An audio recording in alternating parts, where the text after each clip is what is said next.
Welcome back for the 4th episode of the Unscripted Pharmacist. Today I'm joined once again with Chris, and we're going to talk about food today. Yes, and people should know that you are a pharmacist. I am an oncology nurse, and so there's a little science background there. So maybe we know a little bit about the subject. Actually, you know a lot about the subject, and I'm learning it, and I'm trying to follow what our friend Susanna calls the Kyle style.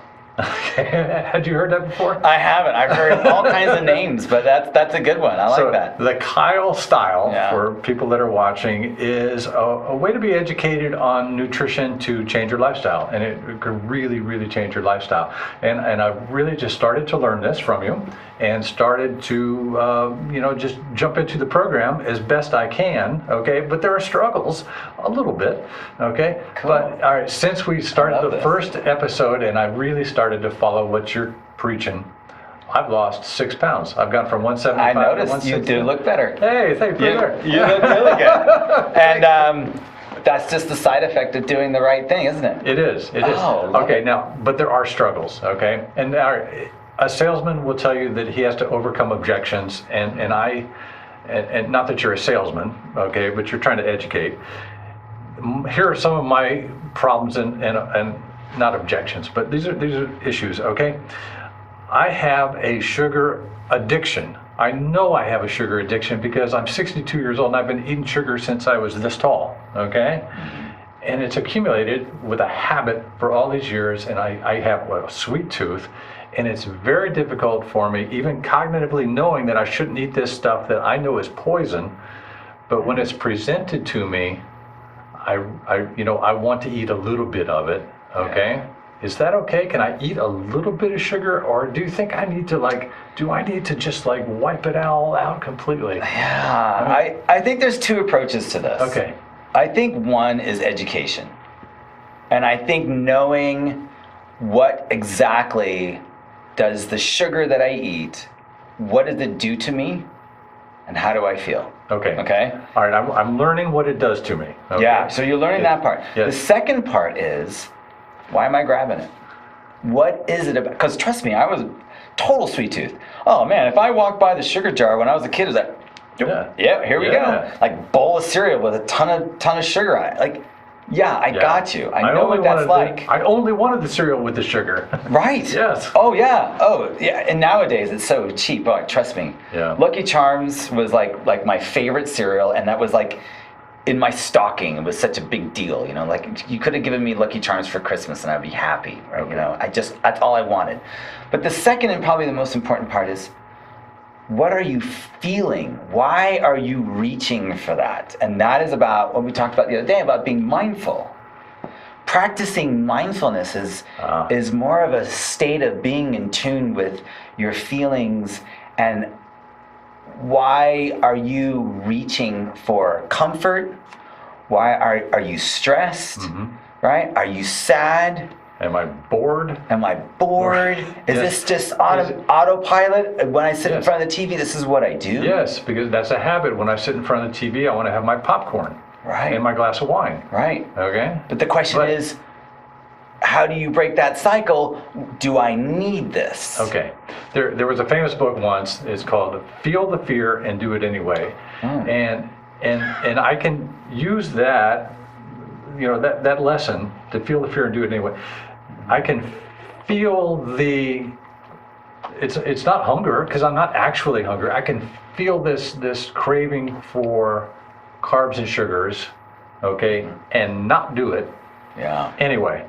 Yeah. That's the mindfulness. This is all dopamine. This is all dopamine. It that is dopamine. Happy hormone. You're trying to get that pleasure, right? Yeah. You're trying, like, if this is good, this is better. Yes. Right? Dopamine just wants more dopamine.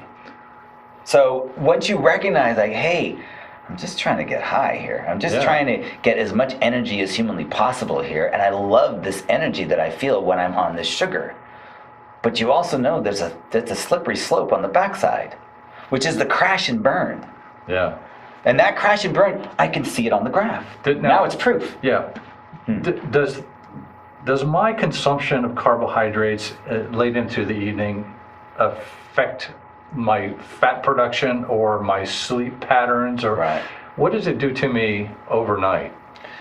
Having a high blood sugar, especially before you go to bed, typically will result in high blood pressure before you go to bed, sympathetic innervation, right? So the fight or flight. Yeah. Remember the fight or flight? Like it's Sure. either you're going to run, right? Or you're going to fight. And Right. this is not how you need to be before you're trying to go to sleep, right? We need to calm down.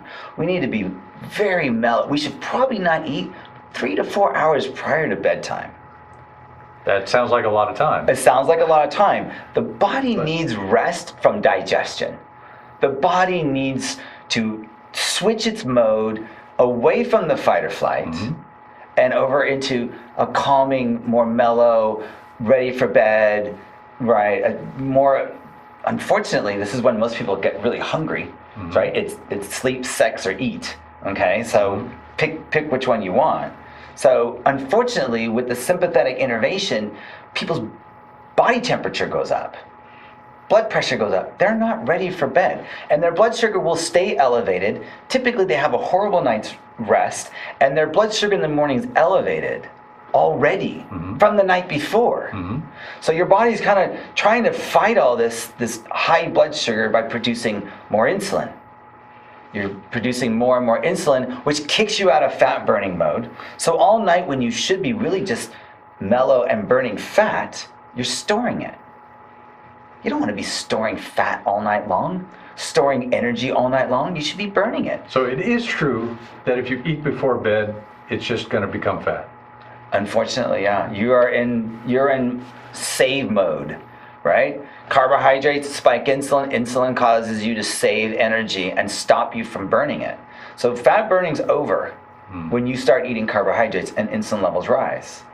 So probably the worst thing you can do, and we can see this on the continuous glucose monitor. When we put this on the back of patients' arms, we can see their blood sugar be elevated the next day. Okay, for the uninitiated, explain the continuous glucose monitor. Continuous glucose monitor, yeah. It's I like to use the Freestyle Libre. It's probably the best for our clients because it's fairly simple to use. You put it on the back of your arm, and it can tell you what your blood sugar is all day. Yes. All day, every day. That's the term continuous glucose. Right. And the monitor is your cell phone. Right. Yeah. And Right. you put scan the it. cell You phone just next to make it, a little and then- beep sound. And on your Yep. phone, there's a number. Right. that's your And it'll blood. say 285. And Yeah. you'll go, hey, what did I eat?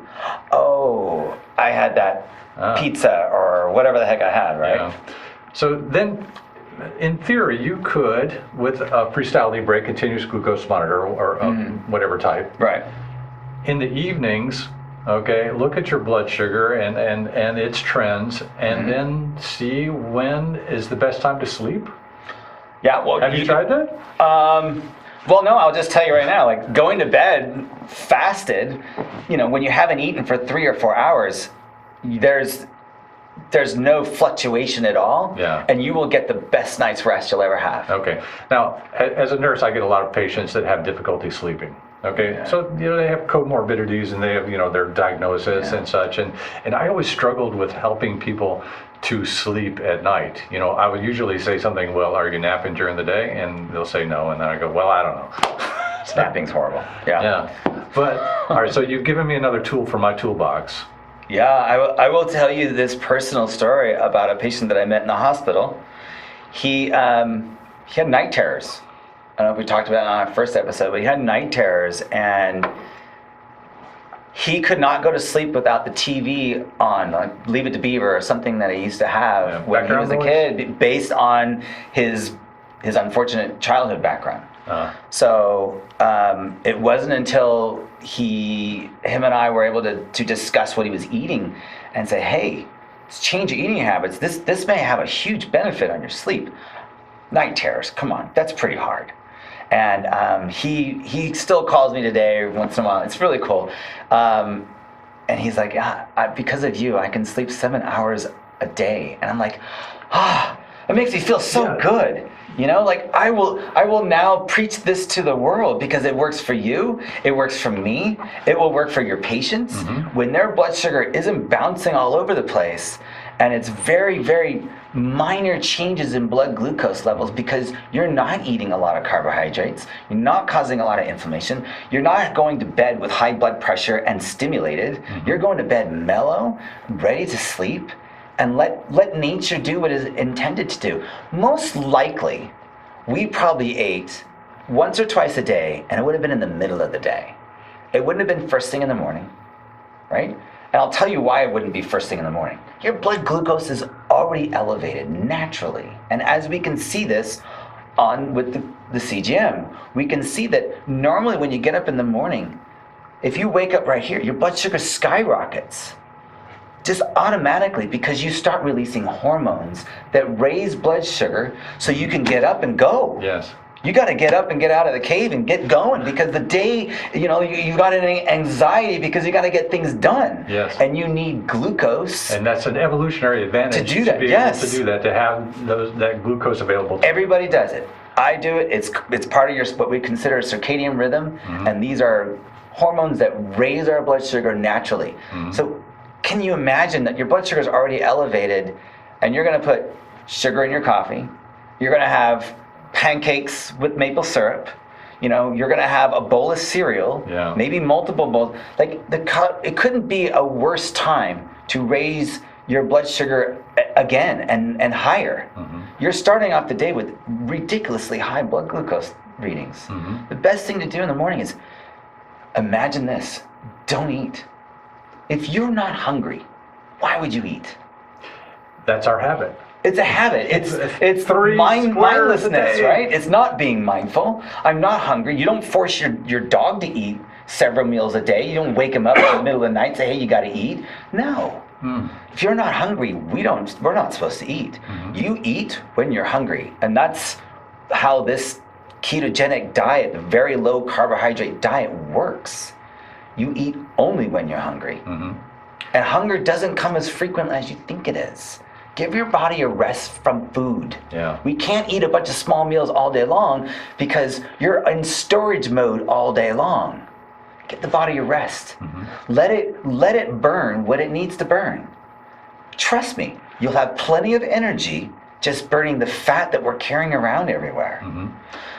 Also, breakfast nowadays tends to be a very high glucose meal, where it didn't used to be. We used to eat bacon and eggs for breakfast, and now we used to eat leftovers. Yeah, that's true. Leftovers. I'm like, oh. Yeah, and sluggish leftover pizza in your college days. But anyway, now we're eating toast, pancakes, waffles, orange juice. Oh, the juices. Fruit, yes, forgot about the juices. Big time. All of these things are converted into sugars, which drives your blood sugar, which drives your insulin, which creates bad things. Oh, okay. Yeah. And all right. So explain to me how a piece of toast is a negative thing for breakfast.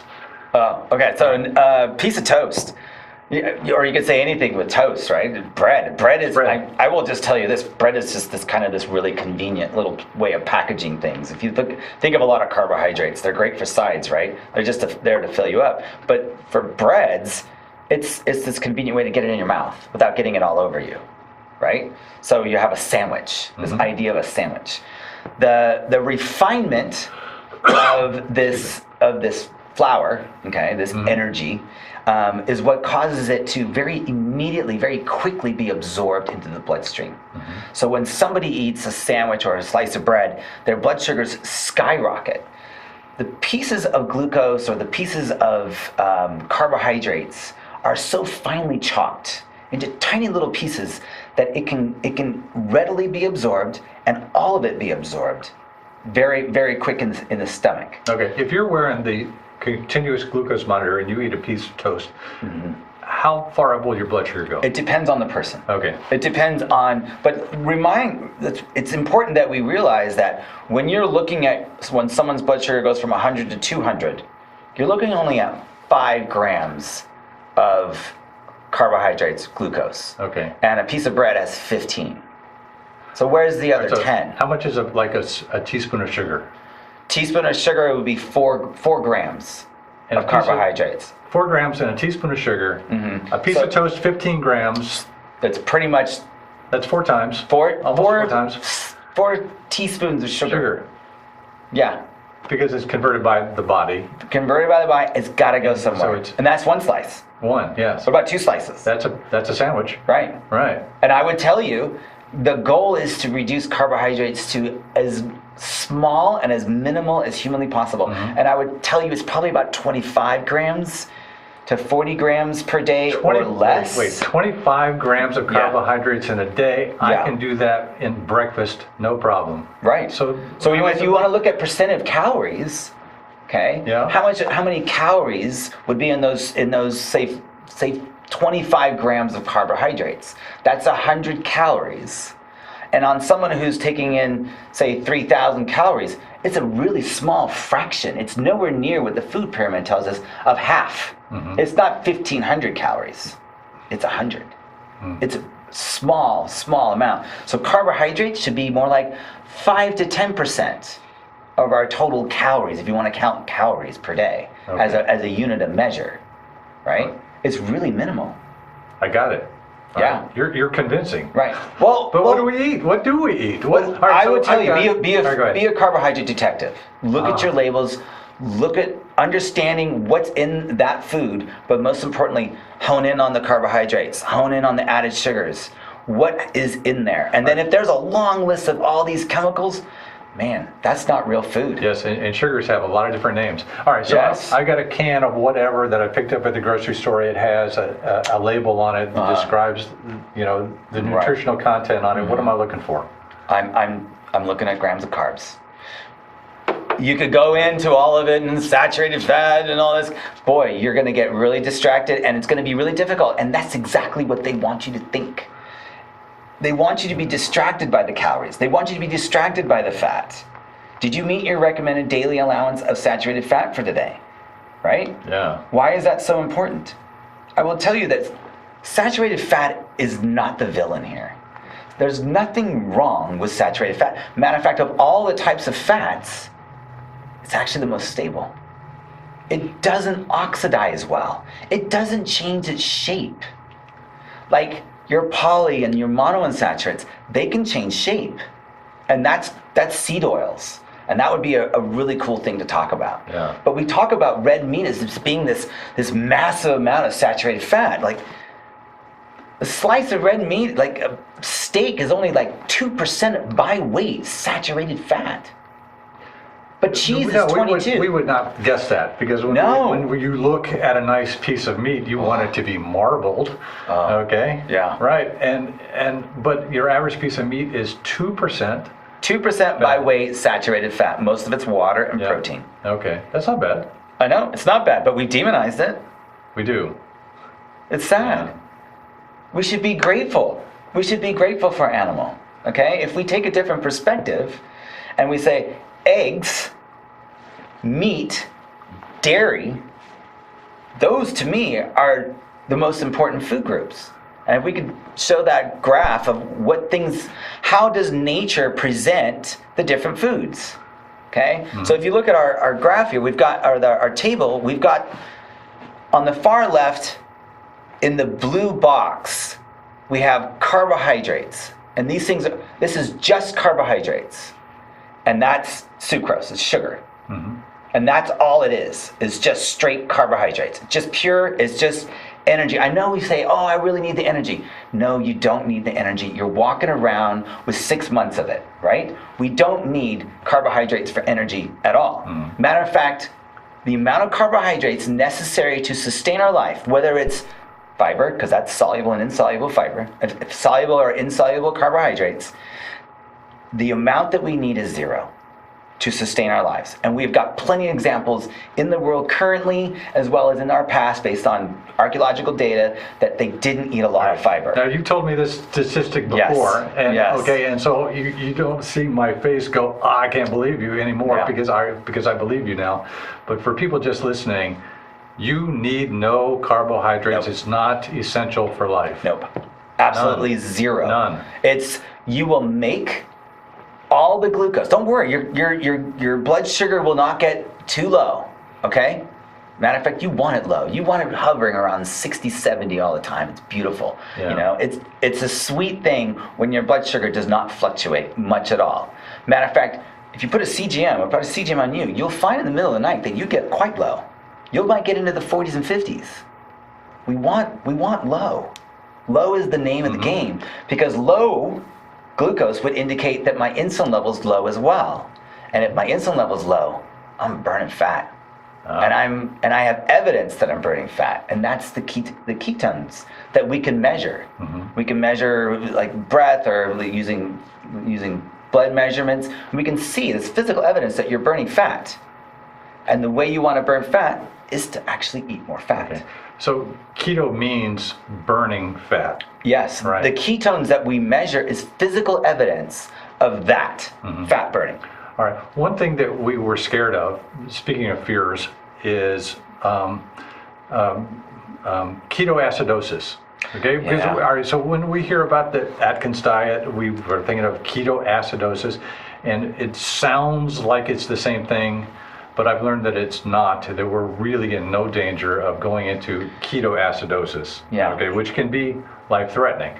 We're not anywhere near that when you're on a ketogenic diet. Right, but unfortunately, here we go again, that ball has been rolling down this hill, right? That boulder is just going and going and going and going, and it has so much momentum. Even physicians today will say, oh, ketogenic diet, you can't do that. That's dangerous. Ketones are very dangerous. But the measure of ketones in someone that's a type 1 that has a problem with their ketones and ketoacidosis because they have no insulin, we're talking about 10. Right? That would be like their lower end of their ketoacidosis. We're talking numbers of 0.5 to 3. This is nowhere near 10. You couldn't, if you fasted for a month, your ketones would probably be 3 and you wouldn't die. Somebody fasted for a year, he didn't die, right? He just lost a lot of weight, like almost 2 people's worth. I mean, he lost like 180 pounds. It was amazing, right? Yeah. He was extremely healthy. Okay. I'm glad you mentioned physicians, because you're a pharmacist, I'm a nurse. Okay, I'm in no way a nutritional expert. You really are, but you're not a physician either. So people really, you want to tell them, if you're going to be changing your lifestyle, you really got to consult a physician. And yet that's problematic too. We love physicians. I trust physicians, and the physician should be the bedrock of your medical care. But physicians are not really taught nutrition at a high level, and they certainly have not been taught what you're saying, the Kyle style, okay, and the low carb, higher fat, healthy. Healthy fat, high protein diet. Is this your experience as well? How did It's not their fault. I don't want to blame doctors? physicians. I don't want to say, hey, you should know better. Well, their education, who sponsored it? Because we could go and talk about who sponsored their education. Where did this medical information come from? And like we were talking about the last episode, it's like, there's a lot of conflicts of interest here. Just like people who created this conflict were nutritionalists and researchers. One of them, which I could think of, is Dr. Hegstead from Harvard, that willingly took money from the sugar industry to take the focus off of sugar and put it on calories and saturated fat. Okay, he had no problem with taking that money. About what And year was he this? helped build the guidelines. When did this happen? This was in the 1960s. This was in the New England Journal of Medicine, and it was published. And of course, he only got paid unless it was published in the New England Journal of Medicine. But I will tell you now, you have to disclose those conflicts. Yes. But he didn't have to, because that wasn't their policy then. Yeah. So we got it published. And once the American people see that it's saturated fat and calories, that you need to reduce your calories, then that was the focus, that was the scare. And they fed off of that. And they said, basically, that let's create the guidelines based off of this whole cholesterol hypothesis that it's saturated fat, that's what's killing us. But you didn't have the ability to measure insulin.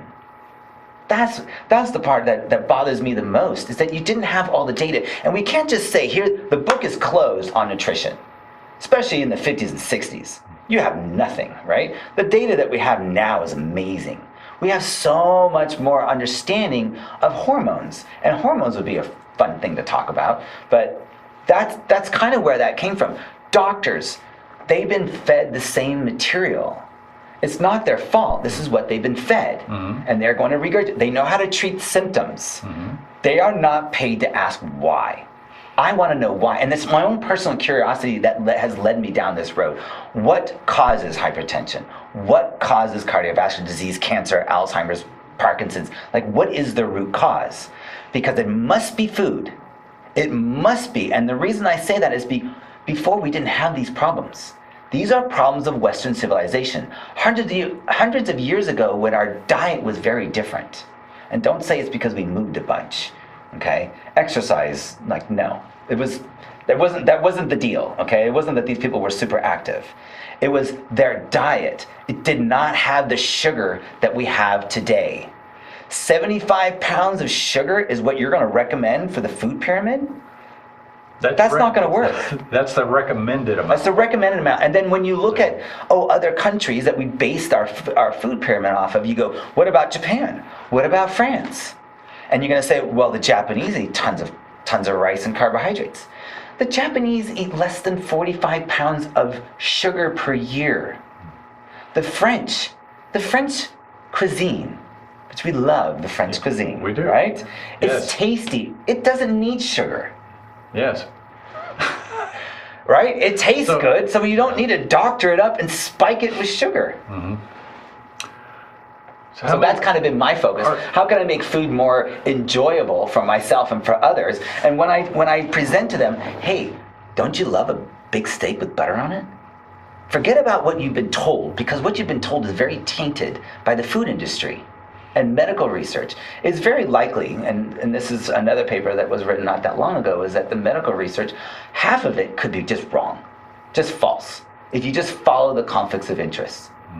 Who got paid? You know, it's not that crazy when you consider that there were times when the tobacco industry was paying researchers to tell us that it's the same thing. It does not cause cancer. Right. And now we know that was crazy talk, and also, you know, the oil companies will pay for research to say that carbon does not cause climate change. It's all detracting, right? Distract the people, have them focus on something else. Okay. This is right out of the playbook from the tobacco industry. And the same CEOs and the same FDA people are going from the tobacco industry to the sugar industry and vice versa.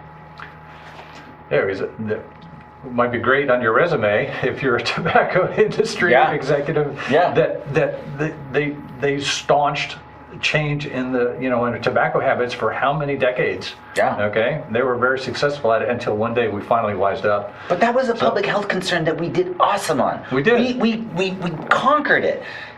Smoking is way the heck down. Why can't this be the same? It should be. It can be. It has to be. Yeah, but it comes from us, the people, asking for a change. It has to be guys like Kyle that are sitting in a black chair and telling us what's up. Yeah, it's so rewarding. I get people like you all the time. They lose weight. They take the recommendation. They go, it makes sense. I've lost a bunch of weight, and you go, awesome. Now what? What can you do? Well, now you can move more. Awesome. Isn't that what it's all about? Quality of life improvement? Yeah. Hey, thanks, Kyle. We had a great time. Yeah, it goes fast. Yeah, I know. It goes by really quick. This has been the Unscripted Pharmacist.